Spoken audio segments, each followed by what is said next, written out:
Hey everybody, welcome back to the Tipsy Ghosts. We're your tipsy hosts, Sarah, and Lindsay. Hey guys. Hello. Okay, would you guys like to hear some Yes. quotes from people that have turned ironic over the years? Oh, isn't it ironic? Isn't it ironic? All of these things. It's like rain on Don't your you wedding think? day. This was said by Thomas Watson, who was the chairman of IBM in 1943. Ooh, irritable bowel. It is a rough one. He said, quote, "I think there is a world market for maybe 5 computers." Oh, End quote. Womp womp. Did he get out of the computer business after that? He's like, Let's there's no hope. future. He was the chairman. He wasn't very good at it. Sir William Preece, the chief engineer of the British Post Office, in 1876 said, quote, "The Americans have need of the telephone, but we do not. We have plenty of messenger boys." They had Sound, the horse. In England, Sound made it What over was there. Sound's English cousin? Sond. I thought about it. You went there. I couldn't do it. So the same name, just pronounced differently? With kind of a British accent, I Terrible think. British accent. How do you think they would say it? What is your What about British post? accent? Okay, all right. Post. Post.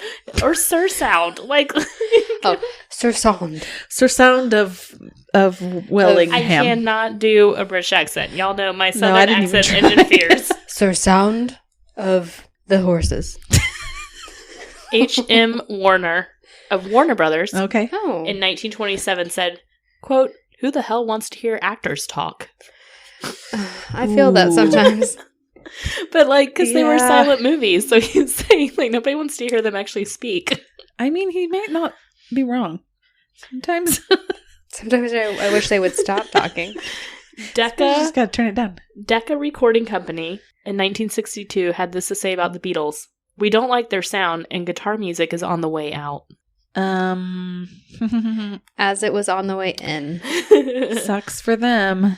Margaret Thatcher in 1974. In Oh, touch. let's hear it, Maggie. "It will be years, not in my time, before a woman will become prime minister." Oh. That's a good one. I like that. Yeah. That's a good ironic one. I'm not going to be able to pronounce this guy's name. It's French.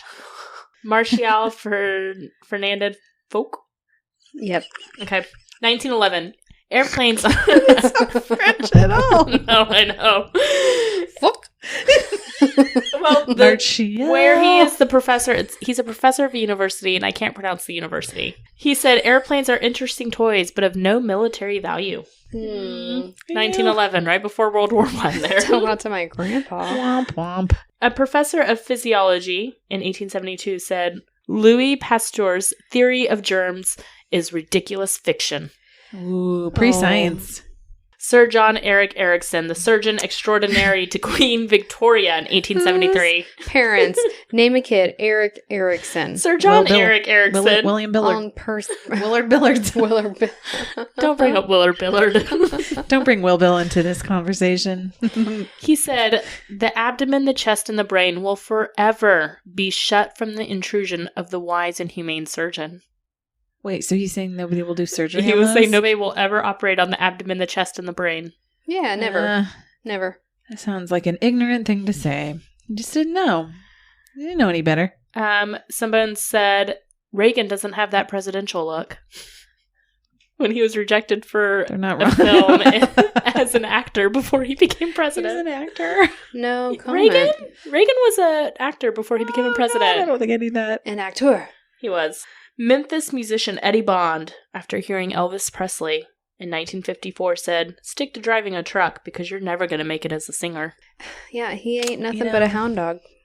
They really tried to dog on Elvis. Yes. I like it. The last one from Charles Darwin in The Origin of Species, Okay. Let's hear it. 1869. "I see no good reasons why the views given in this volume should shock the religious feelings of anyone." Yeah, evolution. That would never shock anybody. Because he was too based in science to know Darwin, otherwise. you opened Pandora's box. I mean, he didn't. He's very black and white and literal. I thought those were just some funny ones. I would like to tell you a story. Okay. I would like to hear. listen. Hear it. I'd like to hear it. Okay, I would like to tell you about the story of Brian Robson, also known as the man who mailed himself from Australia to LA. He mailed himself? Yeah, you just wait for it. Okay. Okay, I've got ideas. Does it involve sound? It doesn't. Okay. It's an airplane. Did he package himself in a? I don't want to mess it up. Okay. He rode by sound. The Pony Express. Sound was the mail. From Australia to LA. On some ship. Sound is impressive. Okay. No. Oh, he just rode across the water. Rode across the water. Oh, okay, my bad. Sound has no bounds. Sound has no bounds. I should have known. And no hearing. He's just randomly. He's also blind, you remember? Yes, he's just randomly running into the water. And hoping for the best. Magical. Well, he has to be at this point if he's blind and deaf and he's carrying now body parts in his satchel. I don't know. The savior of the Pony Express. Okay, how did B-Rob mail himself without sound? Well, thank you for asking. Without sound. In 1964, at the age of 19, Brian Robson left his home in Wales to take a job as a ticket inspector for Victorian Railways in Melbourne, Australia. Oh, you said it the correct way. Yes. With no R. Yes. Got it. But I want to say Melbourne. For those of you like me, it's not Melbourne. He left his job as a bus conductor, said bye to his parents, and he went down under. Oh, boy. Sounds like a setup for a bad porn. Why did you say it like that? She it knew was what she was doing. Down under. In Melbourne. Under your pants. I got it. You were waiting to say down under at some point in the story. Oh, absolutely. Yeah, of course. This was a trip sponsored by the Australian government as part of an assisted immigration program. Okay. So this meant that if he left or didn't hold up his end of the bargain with his job, he would have to pay them back for his flight there and his flight back home, which is a total of around $21,000 in today's money. It's a lot of money for a flight. Well, they were kind of expensive back days. Back then. Back in those days. Back in them days. I'd imagine it's a very long flight as well. For sure, yes. Turns out his new job was also kind of lame, and he got homesick. But also the feeling was mutual, and his coworkers described him as moody and impulsive. Oh, I thought you were going to say they missed him. And no, Oh, okay. I went the he wrong didn't way. like them. They didn't like him. Also, the hostel they put him up in was a, quote, rat-infested hole. Ooh, it's probably like the movies. Hostel. Maybe. Yes, there was people waiting to torture and kill him there. I don't know that. But he couldn't afford the $21,000 to get back home, so he felt kind of stuck, but he was also determined to get home. So in the meantime, he tried another job in a paper mill. Somewhere along the way, he was arrested and charged for false pretenses. What does that mean? Thank you for asking. This is apparently a crime that is a combination of fraud and larceny, where someone is deceptive in order to obtain property from someone else. So it's property by means of false pretenses. So they Okay. lied. He lied about getting property? Or he He lied got the like property because he lied. maybe he was like, this property is amazing. There's no problem with it. But it was a bunch of problems. And so he Kind of like hustling? lied to sell it. Yeah. He's a hustler. Sure, the hustler. For this, he spent a few months in jail. And he never ended up reporting back to his work assignment, but he did try to go back to the hostel to see if anything had improved. And this is where he met two Irishmen, John and Paul. They were new to the assisted immigration program, and they had recently gotten there. They're staying at the hostel. So not surprisingly, nothing really had changed, and he was still pretty homesick, and he wanted to leave Australia real bad, and he was a little bitter about being in jail, so now he's very determined. Question for you guys. Ready? Mm-hmm. How would you leave a country you wanted to be in, but now you don't? Also, you can't afford like a plane ticket, and also the government might be mad at you. Ooh. And, that's a tough one because there's not really a lot of places to go in Australia. Where are you going to go? Down under. You're down under. You are stuck. The down outback. under. Yeah, I mean, the outback is kind of rough, I think, there. I know nothing about Australia, but, only this much has got people living in it, and the rest of it is Snakes. the bush. Drop bears. The bush down under. Is that what they say? No. The bush down under. There's tarantulas the bush. the size of cars. But they're down under in the bush. They're down in the bush. Knowing us, we would just stay in Australia because we don't want people to be mad at us. And if the government's going to be mad at us, or I'm people trying to are make gonna it be, right with the Yes. government. I would make it right with the government first. If they didn't like me, I tried to like win them over. Do community service. What can I do to make this better? I don't like when you're mad at me, government. And I also would not be able to afford the $21,000. I guess I would find a different job, maybe try to find another place to live. I don't know. You'd go live in the bush. Down under. Find a little cabin in the bush. A little cabin in the bush. Hell no. Have A you seen cave. some of those? You'll find a cave in the bush.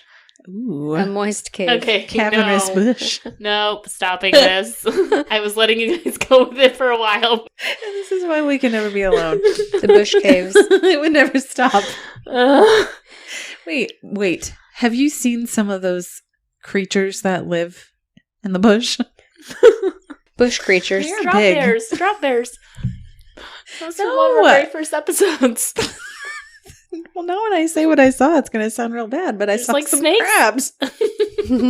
Bush crabs. I was thinking snakes, spiders, yes, lizards. There's They're lots like no sand and crabs. you are worried about crabs. Sand crabs in the bush. Bush crabs. What's so scary about a sand crab compared to a spider the size of your head Well, they No, may the be size like of your spider- car. or the size of your car? And That is snakes. What is it called? Kangaroos are mean. They kick you. Have you seen their muscles? Yeah, they are terrifying. Look at this bat that looks like If a it's- straight up fucking human If in it's a a bat snake, costume. I can't look at it. That's a fruit bat. Why is it so big? Because it's a fruit bat. That doesn't clarify it. And remember- fruit bats are bigger. How scary koalas are when they're wet. I saw that, and I hate it. All right, Brian, he's stuck. He's stuck. He can't get out. You guys had government's some mad. really terrible ideas about Thank you. getting out of Australia. Well, you know us. Brian went a different route. Okay. Okay, go ahead. He roped his new pals, John and Paul, Yeah. into helping him smuggle himself home. Okay. It This started. doesn't sound like a great idea. He started when he saw a UK-based moving company with a sign that said, quote, "We can move anything, anywhere," end quote. So he's like, And he said, oh, bet. you know what? I'm sorry. We are Bet. too Stop. old. We're too old I to say that. cannot. Literally, my coworker the other day was on the phone with our boss and said bet, and I was like, stop. I cannot take you seriously. Now I'm going to say more. Okay, there's the Australian crab I just want to show you. Mm-hmm. Dude, that is a big crab. I fucking told you. Bush crabs. Bush crabs are horrifying. Okay. All right, proceed. So move anyone or move anything anywhere. Anything, anywhere. And so he's like, Bet. yeah, he said, That's what he said. he said, bet, I've got a bussin' plan. It's a real dank It's like plan. Dank. Yes. Ain't no cap. Period. No cap. No cap. Period. Stop it. Can't. Okay. Anyway, so That suddenly, movie company's lit. Yeah. I don't think they say that anymore, but we can keep it up. Okay. All right, sorry. I'm so Be sorry. rough. we can move Raw. anything, anywhere. He's going to move himself. Yeah. Bet. Gosh. And so suddenly Brian has a plan to go back to Wales, right? Right. Yeah. The plan was to get into a box and travel back in the cargo hold of an airplane. And John and Paul are I helping. called it. So Brian visited the office of Australian airline Qantas to find out what the process was for sending a box overseas. And he was pretty specific about like size and weight limitations, just asking for a friend. After Did he have to weigh himself in a box so he knew the exact? He probably weighed himself and then weighed the box. and then added Damn the it, two Lindsay, together. that's not as fun. I pictured him in a box on the scale. You can't let people know that he's putting a body in there. I think he used like a private scale. That's what I mean, like a bathroom scale at home. Yeah. Yeah, in his box. Okay. So after his little investigation, he went back to the hostel to tell BFFs John and Paul his plan to mail himself back to London because he needed their help. Brian bought a wooden box that was 30 inches by 26 inches by 38 inches. which is just large enough to have a suitcase in there and sit with your knees pulled up to your chest. Absolutely not. Mm. Fuck that. So the trio spent the next month planning. And among their plans, like, well, you have to like label this box because it's going to be kind of heavy and they're going to wonder what's in there. They'd write on the outside. It's definitely fragile. They did. They said fragile. They said this side up. And they also labeled it Ajax computer, making like it's computer parts because computers back in the 60s are like super big and heavy. They can't sit in the sun or get wet. Or get real hot. I was thinking like humidity. Yeah. Also a problem down under. What if they got it real hot and he's just like, my ass. Did you just facepalm? I am face palming this entire conversation. Just saying, down under is both wet and humid, not to mention And hot. hot. It's musty. Can you not ever musty. say the word musty? And potentially it's got crabs. Crappy. All right, so where are we now? He's He's got in to a learn. fragile box. He's got to contort himself. He's not in the box Oh, yet. okay, They're still okay. planning. I'm jumping ahead. They're planning. It's a month-long process, Sarah. God. They had to make sure that there was enough room for Brian and his suitcase and all the necessities. Oh, what necessities? Thank you for asking. It is Were they bare? yes, just the bare God. necessities. It's It took the me a second. I was like, bare what? necessities. All right, what was his necessities? Yes, thank you again. A pillow, Oh. I would make things more comfortable for that long trip. a torch, also known as a flashlight, Oh, okay. Okay. I was like, bad idea in a wood box. a bottle of water for drinking, Yes. a bottle of empty for peeing, Yeah. Huh. 5 biscuits, which I think are cookies. Oh, I would have I guessed don't- biscuits. They might be crackers. No, it's not like Red Lobster. Damn it. Missed They call- opportunity. Cookies over there are biscuits. I know that, but they should call biscuits biscuits. Yeah, so if cookies are biscuits and crackers are what's Crisps. a cracker? Crisps. No, potato Those chips are are chips. crisp. Fries are chips. Chips are crisps. Biscuits are cookies. What are crackers and what are actual biscuits? Biscuits are probably called rolls or something like that. We'll get back to that. So he needed 5 of them because he didn't want a whole lot because he didn't want to have a bowel movement while he was in the No. sky. Yes. He had no container for that. Yeah. Gonna poop in the Can't- box. there's Yeah, not poop your a pants. bottle for poo. He had some a shit in a box. I love that so much. You're welcome. All right, I'm drinking to that. That was clever. Yay! I did something clever. It's been 2 years. Way to go. It's My never shit in me. a box. It's just my shit in a box. My Step side. 1. Shit in a box. And then you open the box. I don't know what happens after Surprise. It's my shit in a box. Shit in a box, babe. He didn't want to poop, so only 5 biscuits. that. Got it. Yeah. I would not create shit in a box. He also had a tiny hammer What? In case he needed to bust out. to help him open the crate. Okay. I was like, to keep beats. Just a little ding, ding, ding, ding. I was thinking like if the plane crashed and he needed to get out, but How would you get out of a crashing plane? like the plane, the whole plane No, burned like- down except for you in the box. if the plane crashed in the water or something, or Thank the God I water, brought this tiny hammer. Get out. if the box fell in the ocean and he needs to get out so he doesn't drown. Sure. Yep. The I wasn't landing. thinking of crashing on dry land. Yeah, Either way. Then he's gone. he's surrounded by pillows. He could probably survive. Anyway, so tiny hammer to help him open the crate whenever he landed in London. Okay. Right? Also, lastly, very important, a book of Beatles songs. Ooh, so he can memorize them. Yeah. Or like make a little music in his brain. Yeah, with the hammer. That's what I was Yeah. saying. To keep time.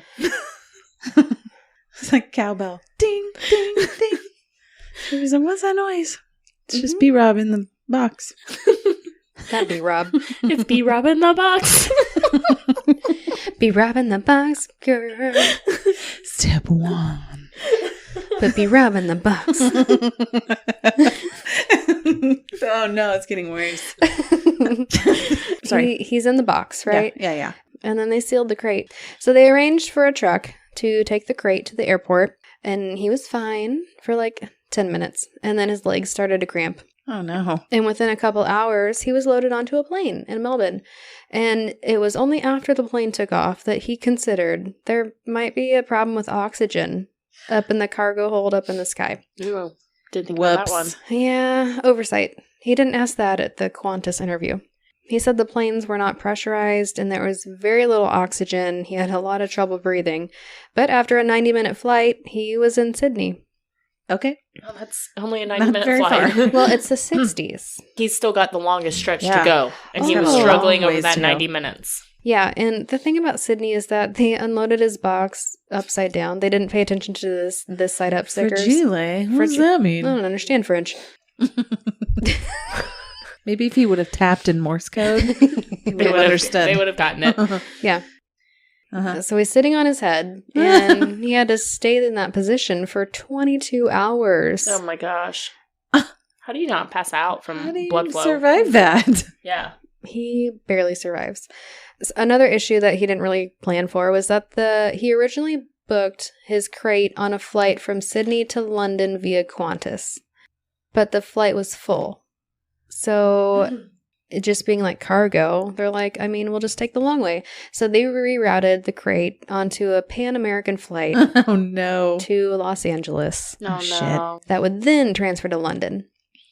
But Brian had no idea this was happening. He's just, on his head in his own world, like It's upside down. just waiting. The flight to LA took 96 hours, Oh my gosh. which is a lot longer than the 36 hours he originally planned for. It's, in fact, 3 times-ish. Yeah. So he said, quote, "The pain was unbearable. I couldn't breathe properly. I was drifting in and out of consciousness." He basically spent the whole time in his box in complete darkness because at some point he dropped his flashlight and experiencing significant pain and confusion. Was he still upside down those entire 96 hours? No, they Okay, good. put him back upright whenever they put him on the Pan Am flight. But he's still cramped with like his knees to his chest. Right. In this tiny box. So he reported very vivid night terrors and eventually couldn't even tell what was real and what was not. He was for sure he was going to die. Well, and he's also probably super dehydrated because, again, that bottle of water can't last that long. Bottle of water. Well, he could have peed into the bottle and then drank it again. That's true. Eventually he landed in LA and he only realized that he was in America when he kept hearing American accents of the airport workers. Yeah. And so his original plan was to wait until nighttime and then use his little tiny hammer to break the side of the crate and then walk home in London. Basically, he would like walk out of the airport, get a cab, go to Wales. I'm sure it's not like a cab right away, but it's closer than LA. But It's a lot closer than LA. now London's kind of out of the question. I don't think it's within walking distance. No, unless you have sound. Yeah. Sound walks Just on call water. on sound. Mm-hmm.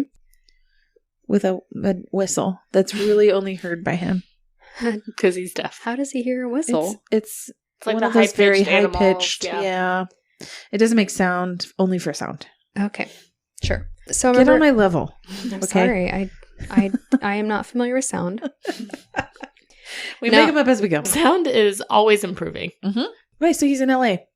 Yeah. So Sucks for remember, him, man. he dropped the flashlight.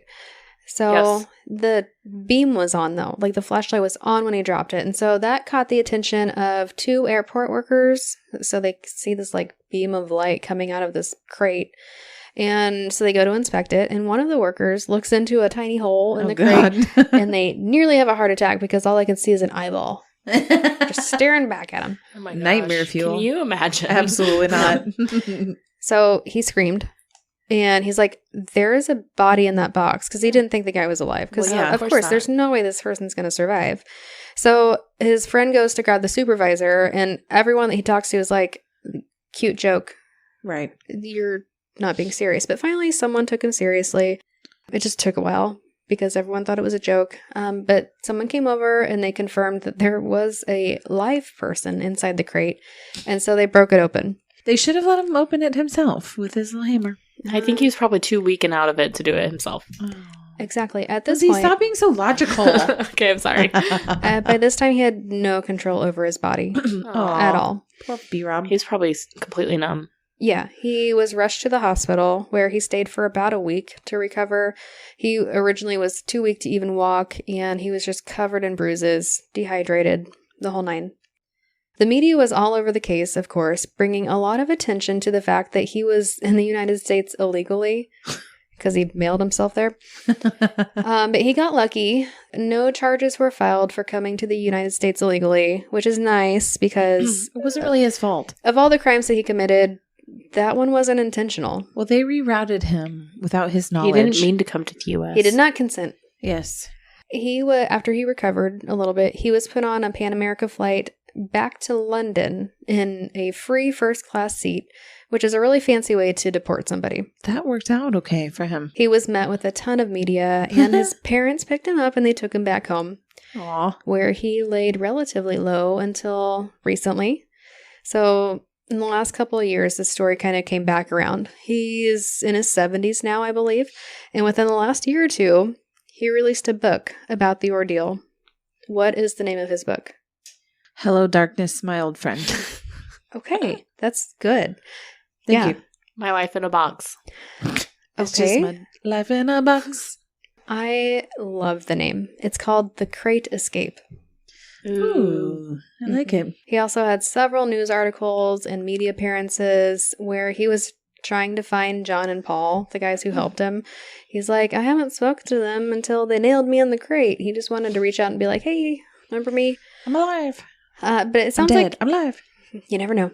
It sounds like he probably found them, but whenever they asked him for details, he only mentioned that he had several documentary film companies willing to pay him for the story. So I'm sure in the next few years, we're going to hear the story of the Crate Escape straight from him and co-starring John and Paul. We don't really know how he actually survived, though. So several experts claim that he would have died if he traveled the remaining 12-hour flight to London from LA in this crate. Low oxygen and extreme temperatures make these types of trips fatal about 90% of the time. So he got very lucky because he went on that one trip for 90 minutes and then he went on a 96-hour trip across oceans. It's just wild. Brian agrees that the whole thing was a terrible idea now, but he said kids at 19 are quite stupid, which He's is not wrong. He's true. He's not wrong, yeah. That's the story of Brian Robson, but here's the kicker. An immigration department spokesman said that thanks to an unsatisfactory record, in the short time he was in Australia, they didn't really feel like he was a good fit to settle there. Before he left, they were about to offer him repatriation to Wales. He just didn't wait long enough. Exactly. They were just going to be like, thanks, but no thanks. You're not going to make it here. Please. It's not a good fit. Here's your for ticket you, back friend. home. On me. Don't worry about it. It takes a lot for them to be like, you don't belong in this entire Yes. country. We really need the help with the jobs, but we'll make it. You suck. Bye. He left before the message could be relayed, which is a real kick in the dick. Dang. Would have been worse if he had died. Didn't know that. Poor B-Rob. That is a crazy story. It is. So you guys didn't have that on your to-do of trying to get out of the country? No. No. I'd be way too nervous that I'd get caught. I'd probably talk in the box at some point. Hey guys, I have a podcast. Can you turn it on? No, here's what would happen. I'd overhear them talking about something that I felt like I could chime into. And then you'd hear me from the box like, did you know that? Da, da, da, da. They'd be like, where the hell did that come from? I'm like, it's me. I'm in the box. They're like, what are you doing? I'm like, I'm just traveling to Wales. Where are you going? That's exactly how it's going. And I'll be like, do you want to go together? Should we sit next to each other? Meanwhile, I would be in the crate next to you, and I would say This is nothing. my friend Sarah. No. She's over here in the box too. Can she come with us? No. I'm too much of a rule follower. I would not be able to. Make sure my box is far away from your box. Feels hurtful. All right, guys, thanks so much for tuning in this week to our episode. You can always find us at thetipsyghost.com with our socials linked from there, or send us an email at thetipsyghost@gmail.com. Please give us a 5-star rating and a great review anywhere we listen to podcasts. We really appreciate it, and it really does help. All right, guys, thanks so much. We will catch you next week. Okay, bye. Bye.